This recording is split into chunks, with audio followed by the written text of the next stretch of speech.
ठीक है सर। तो उस टाइम सभी क्या समास यह प्रकरण हम सीख रहे हैं, जिसमें हमने पिछले लेक्चर में समास किसे कहते हैं, समास के भेद कौन से हैं, और उसमें सबसे पहला भेद अव्ययीभाव समास यह हमने शुरू किया था। स्क्रीनशॉट घेतला? हो सर। अव्ययीभाव समासामध्ये कोणते कोणते महत्वाचे नियम आपल्याला लक्षात ठेवायचे आहेत ते आपण पाहिलं होतं. ते पुन्हा एकदा पुनरावृत्ती करूयात, कारण की आपल्या अव्ययाचे पुढचे अव्ययीभाव समासाचे जे प्रकार आहेत ते आपली अजून भरपूर बाकी आहे. तर त्यामध्ये पहिला जो नियम होता की अ आणि आ म्हणजे ककारांत आणि आकारांत जे शब्द आहेत त्यांना शेवटच्या अच्या जागेवरती असा आदेश होतो. त्यानंतर दीर्घ ई असेल तर तिला ऱ्हस्व ई, दीर्घ उ असेल तर ऱ्हस्व उ, आणि न असेल तर त्या ठिकाणी म आदेश होणार आहे सामासिक पदामध्ये म्हणजे समस्त पदामध्ये. विग्रहामध्ये मात्र तो शब्द ज्या पुरुष लिंगामध्ये आहे त्याच लिंगानुसार तो शब्द चालणार आहे. ठीक आहे, हे नियम आपण अगोदर पाहिलेले आहेत, परंतु सर पुढचे प्रकार आता आपण शिकणार आहोत. त्यामुळे आपण काय केलेलं आहे सर की हा बोल राहुल. सर हा जो पहिला भेद आहे हम्म. म्हणजे पहिला रूल आहे त्याच्यामध्ये लागते, पण राममचे ठीक आहे, पण लतमचे लतमच होणार, लताम नाही होणार. लताम नाही होणार, लतम होणार. ओके, म्हणजे शब्दरूप सारखं नाही चालत.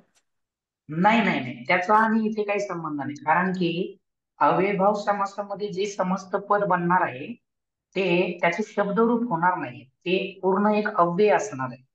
जसं रामो रामः होतं, तसं अव्ययभाव समासामध्ये समजा समास बनून एखादं रूप तयार झालंय. उदाहरणार्थ इथे उप जे आपण पाहिलं होतं, जसं उपग्रामम असं रूप तयार झालेलं आहे. तर हे जे उपग्रामम जे समस्त पद आहे ते रामः प्रमाणे रामः रामो रामः किंवा पुस्तकम पुस्तके पुस्तकानी अशा पद्धतीचं चालणार नाही. तर हे उपग्रामम जशाच्या तसं वाक्यामध्ये प्रयोग होणार आहे, कारण की हे काय आहे, समस्त पद आहे, अव्ययभावाचं उदाहरण आहे, त्यामुळे याचे शब्दरूप होणार नाही. ओके ठीक सर. आहे. हम्म.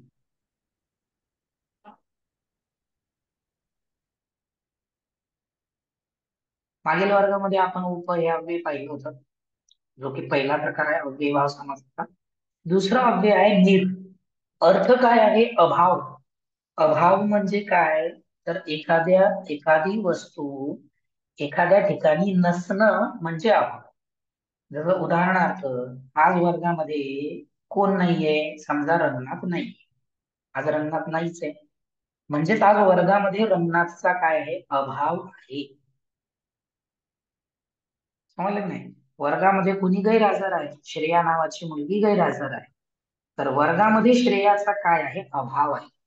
आता उन्हाळ्याचे दिवस सुरू झालेले आहेत आणि उन्हाळ्याच्या दिवसामध्ये हवेचा अभाव असतो, बरोबर की नाही? म्हणजे हवा नसते, गरमी होते, तर हवेचा काय आहे त्या ठिकाणी? अभाव आहे. समजलंय? अभाव शब्दाचा अर्थ समजलाय? हो सर. तर आता ज्याचा अभाव आहे त्या अर्थामध्ये निर या उपसर्गाचा प्रयोग केला जातो, उपयोग केला जातो. आणि ज्या कोणत्या वस्तूचा अभाव असेल त्या वस्तूची षष्ठी विभक्ती केली जाते. कुठे? विग्रहामध्ये. आणि विग्रहामध्ये निर या अव्ययाचा उपसर्गाचा प्रयोग न करता त्याचा जो अर्थ आहे अभाव, त्या अभावाचा प्रयोग काय विग्रहामध्ये केला जातो. म्हणजेच ज्याचा अभाव आहे त्या शब्दाची षष्ठी विभक्ती होणार आहे. मग ते एकवचन असू शकतं, द्विवचन असू शकतं किंवा बहुवचन असू शकतं. आता ते बोलणाऱ्याच्या मनावरती अवलंबून आहे.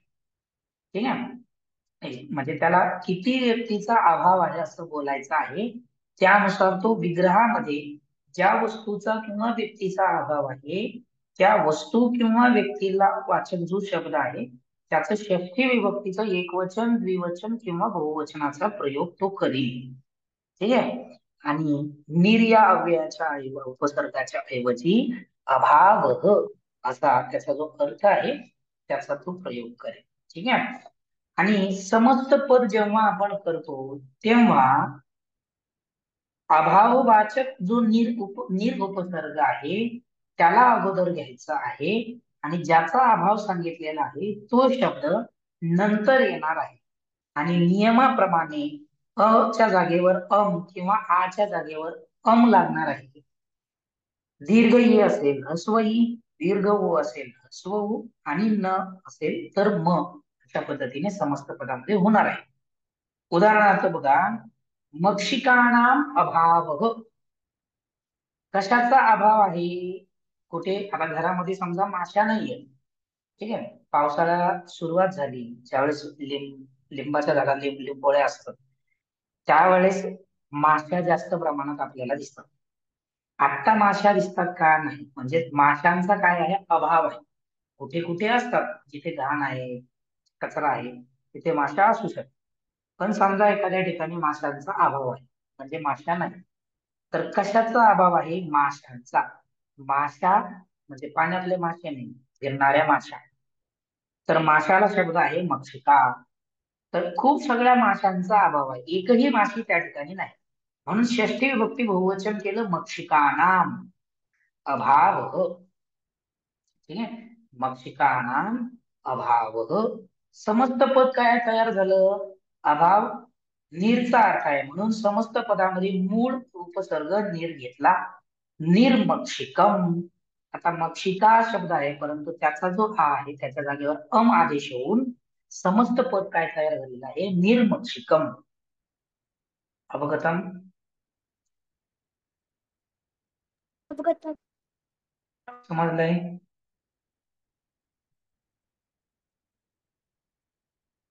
काही शंका आहे? संस्कृती, वैशाली, सर आवाज ब्रेक होतो. तर ना ना तर कसं केलंय आता? मला सांगता का कान समजून मधोमध तर आवाज आपण झाला नाही तर? एक मिनिट कळलं एक नाही. मिनिट बोला, एक एक जण बोला. जयश्री मॅमची शंका आहे ना कसं केलं म्हणजे मक्षिकाणाम हो कसं सर. केलं असं म्हणायचंय का? हो हो, म्हणजे ना जो गेला तर तो ना कसा गेला हे डाऊट, म्हणजे ते कळलं नाही थोडं. हं. संस्कृतीची काही शंका आहे?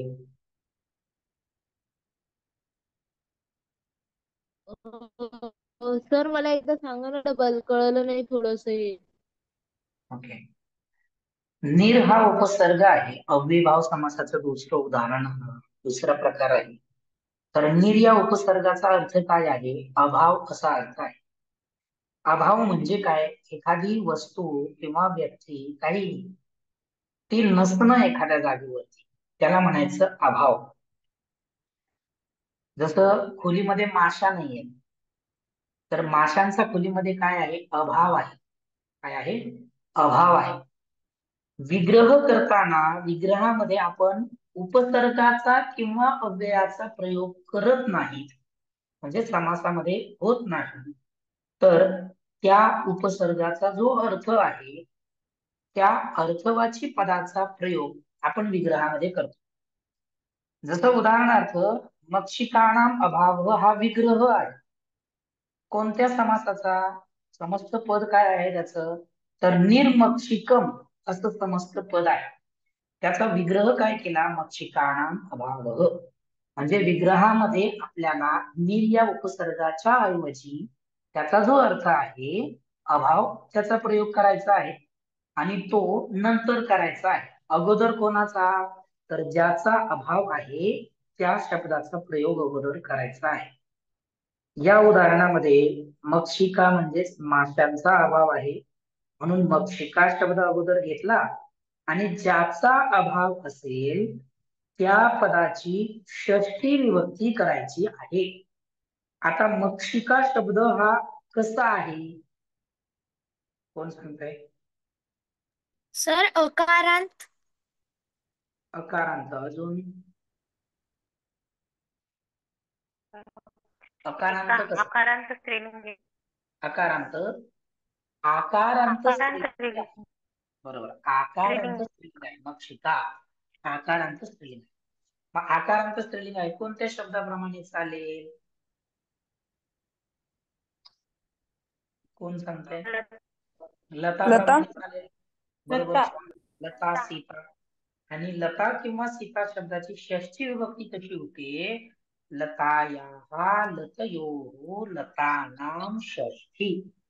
त्याप्रमाणे मक्षिका शब्दाची षष्ठी विभक्ती झाली मक्षिकायाः मक्षिकयोः मक्षिकानां. हा जो नाम प्रत्यय आहे तो षष्ठी विभक्ती बहुवचनाचा आहे. समजलं? जयश्री मॅम, समजलंय? नाम कसं आलं हे समजलंय? ते कसं गेलं ते आपण हो बघूया. हो सर. नाम हो हा हो षष्ठी समजलं. विभक्ती बहुवचनाचा प्रत्यय आहे म्हणून इथे मक्षिकानाम झालं. बरोबर. आणि अभाव हा निर याचा अर्थ आहे म्हणून विग्रह मक्षिकानाम अभाव.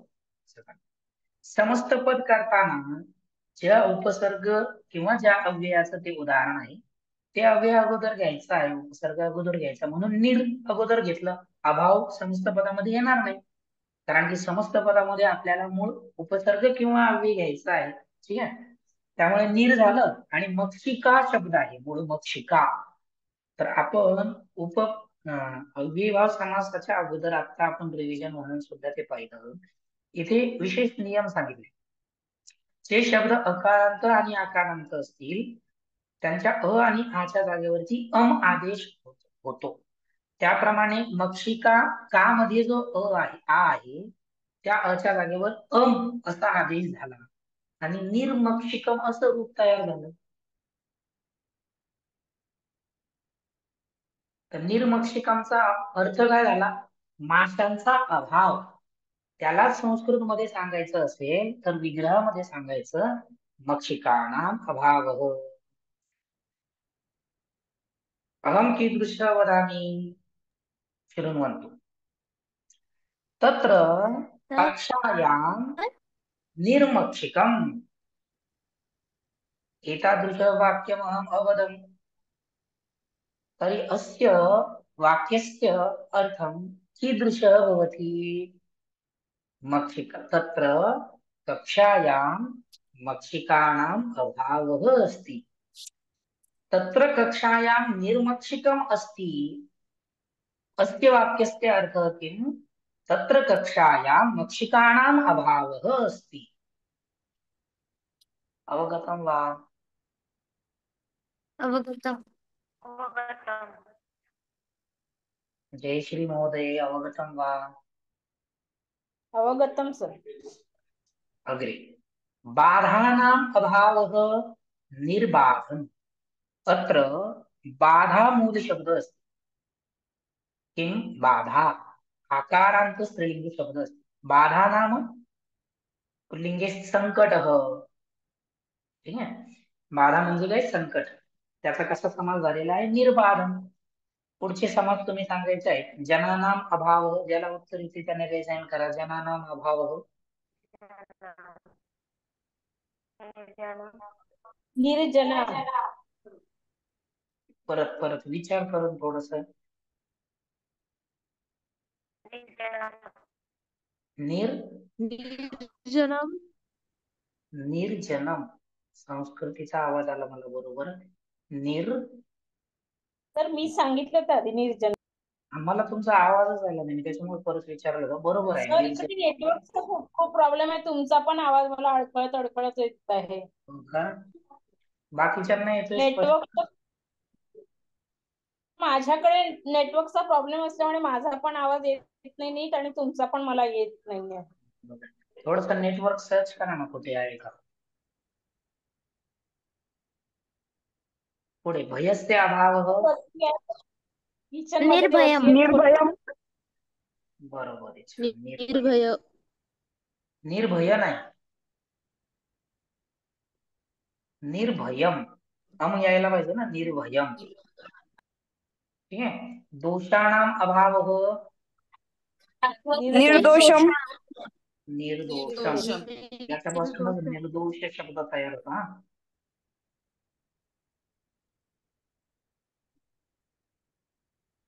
निर्दोषम. विघ्नानाम अभावः. निर्विघ्नम. विघ्नम. निर्विघ्नम. यापासूनच म काढून टाकला तर निर्विघ्न शब्द तयार होतो.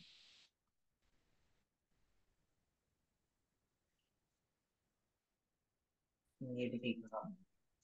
आता काय सामासिक पद मी इथे लिहितो. आता विग्रह तुम्हाला सांगायचा आहे. ठीक आहे. आता विग्रहापासून आपण समास तयार केला. विग्रहापासून समास करणं सोपं आहे, परंतु सामासिक पदाचा विग्रह करणं थोडस विचार करायला लावणार आहे.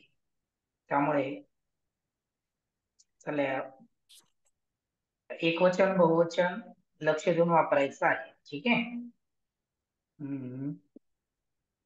ज्याला उत्तर येईल त्याने रेज हँड करा. उत्तर सांगू नका लगेच.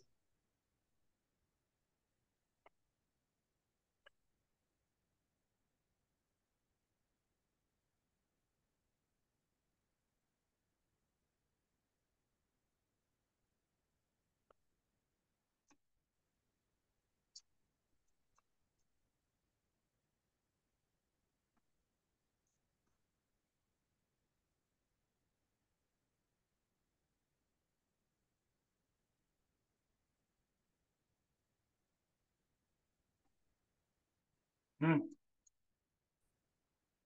कोण सांगतंय उत्तर? निर्छात्रम. हा राहुल. छात्राणाम छात्राणाम. हा राहुल सांग. छात्राणाम भावः. अभावः. बरोबर आहे. छात्राणाम अभावः निर्छात्रम. ठीक है. तो हम्म सर छात्रस्य अभावः. छात्रस्य अभावः एक वचनामध्ये बोलू शकतो आपण, परंतु जर तसं अपेक्षित असेल तर. जसं समजा एखाद्या शनिवारी सॅटर्डेला स्टुडंट्सला सुट्टी असते, परंतु शिक्षकाला सुट्टी नसते. त्यावेळेस शिक्षक शनिवारी काय म्हणतील शाळेत? अत्र छात्राणाम अभावः असते. ठीक आहे. त्या परिस्थितीमध्ये बहुवचन येईल. आणि समजा एखाद्या विद्यार्थ्याला दुसरे शिक्षक शोधत आले वर्गामध्ये आणि तो विद्यार्थी तिथे नाही, त्यावेळेस त्यांना काय म्हणायचं आहे की एक विद्यार्थी तिथे नाही, त्यावेळेस छात्रस्य अभाव म्हणू शकतो आपण. ठीक आहे. परंतु इथे आपल्याला मतितार्थ जी परिस्थिती आहे ती सुद्धा आपल्याला ग्राह्य धरावी लागते. किती जणांचा अभाव बोलायचा आहे, किती जण नाही तसं बोलायचं आहे, त्यानुसार एकवचन द्विवचन बहुवचन येणार आहे. सर हम्म. सर हम्म. सर मग बरोबर वाला काय आहे? सगळंच बरोबर आहे.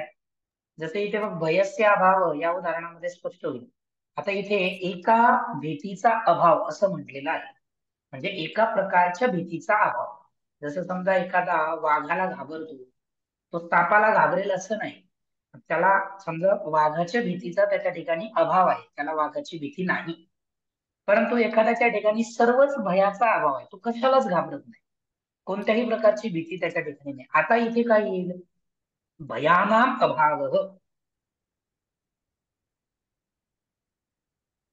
तर मग क्वेश्चन मध्ये दिलं असेल का की बहुवचन मध्ये करा की एकवचन मध्ये? सांगतो क्वेश्चनचं सांगतो मी. हे समजलंय का? हो सर. आता एक्झाम मध्ये तुम्हाला काय आहे, एक्झाम मध्ये हा एमसीक्यू टाईपचा क्वेश्चन आहे. ठीक आहे. याच्यासाठी तुम्हाला पर्याय असणार आहे, 3 पर्याय या प्रश्नासाठी असणार आहे. सगळ्यात अगोदर षष्टी विभक्तीमध्ये जो विग्रह आहे तो बरोबर असणार आहे. आणि जर समजा 3 पर्यायापैकी 2 पर्याय हे षष्ठी विभक्तीमध्ये दिलेले असतील तर त्यामध्ये सुद्धा काहीतरी फरक असेल. आणि जर समजा सगळे समान आहे, दोन्ही मध्ये षष्ठी विभक्ती अभाव दिलेला आहे, एकामध्ये एकवचन आहे, दुसऱ्यामध्ये द्विवचन अथवा बहुवचन दिलेलं आहे, तर त्या ठिकाणी सुद्धा गोंधळून जायचं काही कारण नाही. कारण की आजच्या वर्गामध्ये आपण काय करत आहोत, आपण फक्त मूळ सामासिक पद आणि त्याचा विग्रह असं बघत आहोत. परंतु एक्झाम मध्ये ज्या वेळेस तुम्हाला येतं त्यावेळेस तुम्हाला पूर्ण एक वाक्य त्या ठिकाणी दिलेलं असतं. असं एकच पद नसतं. तुम्हाला काढून दाखवतो मी.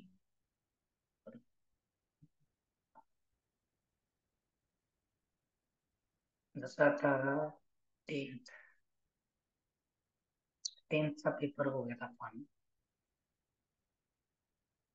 PT 1 मध्ये समास नसेल.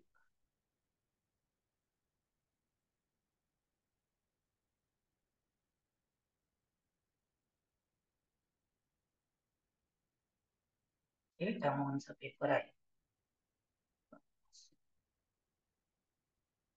या ठिकाणी बघा, हे इथे उदाहरण आलेलं. क्वेश्चन नंबर 6 समासाचा प्रश्न आहे. त्या ठिकाणी तिसरं बघा, तिसरं निर्विघ्नमच आलेलं आहे. अव्ययभाव समासाचं याच समासाचं उदाहरण आहे, निर्चच उदाहरण आहे. ठीक आहे. आता इथे बघा, कार्यम निर्विघ्न संपन्नम जातम. कार्य निर्विघ्न समाप्त झाले. तर इथे 4 पर्याय दिलेले आहेत, त्यापैकी कोणता बरोबर आहे? कोण सांगते? राहुल सांग. सर पहिला वाला. पहिलाच बरोबर आहे. विघ्नानाम अभाव. ठीक आहे. सगळ्या विघ्नांचा अभाव आहे, म्हणजे एक सुद्धा विघ्न त्या ठिकाणी नाही. आणि समजा काही विघ्न आले तर काही आलेले नाही असं जर म्हणायचं असेल, म्हणजे एखादं विघ्न आलं नाही आणि बाकीचे विघ्न आले. उदाहरण म्हणून आपण घेऊयात, एखादं काहीतरी कार्य आहे, कार्य निर्विघ्न संपन्नम जातम. कोणता एखादा कार्यक्रम आहे आणि त्या ठिकाणी लाईट गेली. आता हे लाईटचं विघ्न आलं, बरोबर की नाही? तर हे विघ्न आलं. अजून समजा कोणता कशाचे तरी अभाव झाला तिथे, ते विघ्न आला. असे 1-2 समजा विघ्न आले, संकट आले. आणि समजा एखादं आगलं नाही, तर त्या ठिकाणी आपण विघ्नस्य अभाव, तत् विघ्नस्य अभाव, त्या विघ्नाचा अभाव असं म्हणू शकतो. परंतु क्वेश्चन मध्ये तुम्हाला अशा पद्धतीने पर्याय दिलेले असतात, त्यामुळे योग्य पर्याय निवडायला अडचण येत नाही. समजलंय? सर हम्म. आता त्याचं पहिलंच बरोबर होतं, कारण पहिलं व्हायला अभाव होतं आणि षष्ठी विभक्ती होतं. पण हो, समजा ख मध्ये पण असेल तर षष्ठी विभक्ती आणि अभाव तरी सुद्धा बहुवचन घ्यायचं आहे, कारण की लॉजिकली जर विचार केला तर सर्वच विघ्नांचा अभाव. निर्विघ्न शब्द ज्यावेळेस वापरतो निर्विघ्नाच्या बाबतीमध्ये, त्यावेळेस विघ्नानाम अभाव असं बहुवचनातच घ्यायचं आहे. आणि समजा दुसरं एखादं उदाहरण असेल तर त्या ठिकाणी दोन्हीही पर्याय बरोबर दिले जातात. जसं इथे समजा विघ्नयोः अभाव असतं, तरी सुद्धा तो पर्याय बरोबर दिला जाऊ शकतो. सर परंतु शक्यतो आपण असे येत नाही. कुठचाही एक चूज करू शकतो. दोन्हीपैकी कोणतंही लिहिलं तरी बरोबर दिलं जातं, परंतु शक्यतो असं येत नाही. Okay sir. ठीक आहे.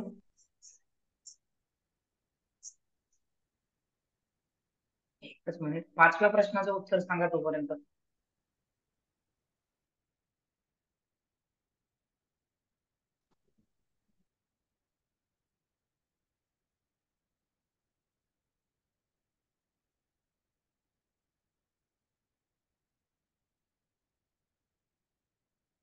वृक्षस्य समीपम वृक्षस्य समीपम. वृक्षाचे जन्म. वृक्षस्य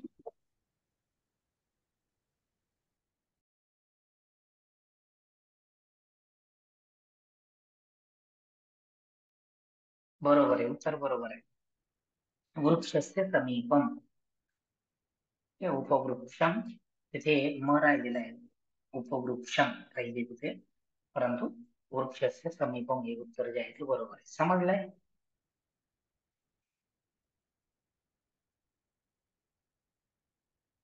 पहिला उत्तर सांगा, रामस्य समीपम.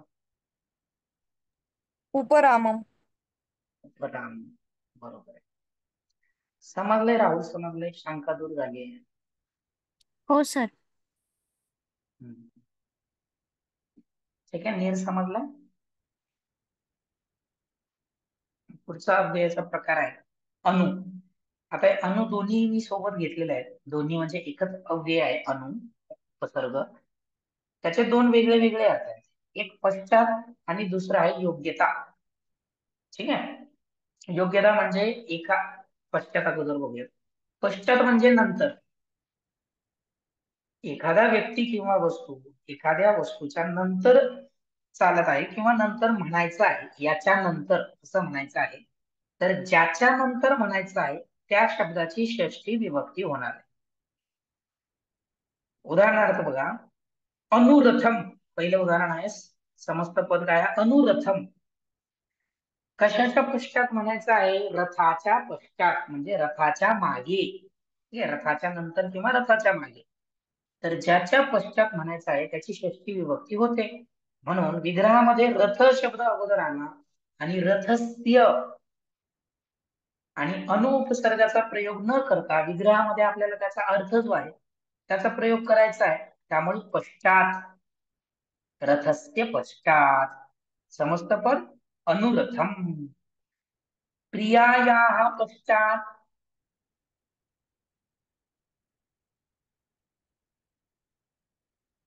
प्रियायाः पश्चात अनुप्रियम, म्हणजे प्रिया नावाची मुलगी आहे तिच्या पश्चात म्हणजे तिच्या नंतर अशा किंवा तिच्या मागे अशा अर्थामध्ये प्रियायाः पश्चात. समजते? हे समजतंय? आता हो सर. प्रिया आकारांत स्त्रीलिंग आहे म्हणून प्रियायाः, लतायाः याप्रमाणे षष्ठी विभक्ती एकवचन झालेलं आहे. लोकस्य पश्चात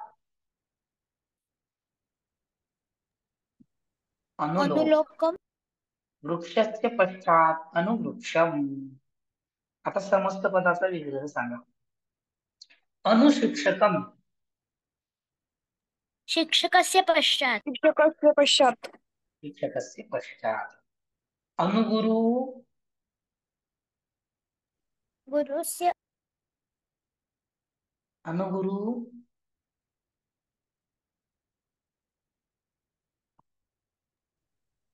गुरवः पश्चात. व्हेरी गुड, छान, बहुउत्तम. गुरोः पश्चात. गुरु शब्द उकारांत आहे त्यामुळे षष्ठी विभक्ती एकवचन गुरोः होतं. ठीक आहे, गुरोः पश्चात. समजलंय? अनुचा पश्चात अर्थ समजलाय? हो सर. पुढे आहे अनुचा योग्यता. या अर्थामध्ये सुद्धा अनु या उपसर्गाचा अव्ययाचा प्रयोग होतो. तर एखादा व्यक्ती किंवा कोणी त्याच्यासाठी योग्य आहे अशा अर्थामध्ये अनुचा प्रयोग होतो. आणि ज्याच्यासाठी किंवा ज्याच्या योग्य आहे त्याची सुद्धा षष्ठी विभक्ती होणार आहे. जसं गुणानाम योग्यम अनुगुणम, म्हणजे गुणाच्या योग्य असं. रूपस्य योग्यम अनुरूपम, म्हणजे त्याच्या अनुरूप, त्याच्या योग्य अशा अर्थामध्ये. ठीक आहे, तो तिच्या अनुरूप आहे असं वाक्य आपण वापरतो. तुम्ही सुद्धा ऐकलं असेल. त्याला खूप अनुरूप स्थळ आलं असं वाक्य तुम्ही ऐकलं असेल. ठीक आहे, एवढा अनुरूप कोण वापरत नाही परंतु कधीतरी कुठेतरी ऐकलं असेल. मी ऐकलंय म्हणून तुम्हाला म्हणतो. अनुरूप म्हणजे काय? त्याच्या योग्य असं. कशाच्या योग्य? रूपस्य योग्यम, रूपाच्या योग्य. आता हे रूप सौंदर्याचंही असू शकतं किंवा परिस्थितीचंही असू शकतं, कसंही असू शकतं. रूप शब्दाचा अर्थ फक्त सौंदर्यच होतो असा नाही, रूप म्हणजे आकार सुद्धा होतो. ठीक आहे, पुढे व्रतस्य योग्यम, अनुव्रतम. बरोबर, अनुव्रतम. भावानां योग्यम, अनुभावम, बरोबर, अनुभावम. ठीक आहे, पुढे आता समस्त पद सांगतो, विग्रह सांगा मला. अनुयुद्धम, युद्धस्य योग्यम, युद्धस्य योग्यम. ठीक आहे, समजलंय. अनुवाचनम, वाचनस्य योग्यम. वाचनस्य. अनुपठनम,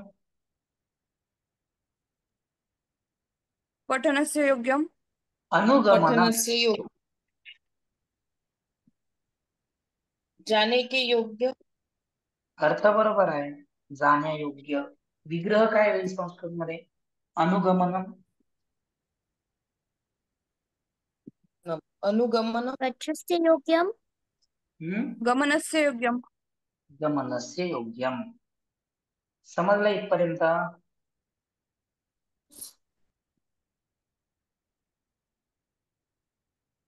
काही शंका आहे? हे आज स्टार्टिंगला काय घेतलं सर? मी थोडं 10 मिनिटं लेट जॉईन झाले हा, एकच मिनिट. स्टार्टिंगला. हे अनु आणि पश्चात समजलंय? हो सर. ठीक आहे, अनुचे दोन अर्थ आहेत, पश्चात आणि योग्यम. या अर्थामध्ये अनु हे अव्यय वापरलं जातं. आपण आज सुरुवातीला हीच स्लाइड घेतली, नीर. नीर उपसर्ग, नीर अव्यय. हम्म. ठीक आहे? आणि आता आपण शेवटी आणि पश्चात आणि योग्यता या अर्थामध्ये योग्यम योग्यताच योग्यम झालेला आहे. हा अच्या जागेवरती योग्यता हा अर्थ आहे. योग्य मूळ शब्द आहे. अम लागलेला आहे. योग्यम. काही शंका आहे? कॉस आलं कॉस नसेल तर थांबेल, कारण 5 मिनिट राहिलेले आहेत. म्हणजे होईल.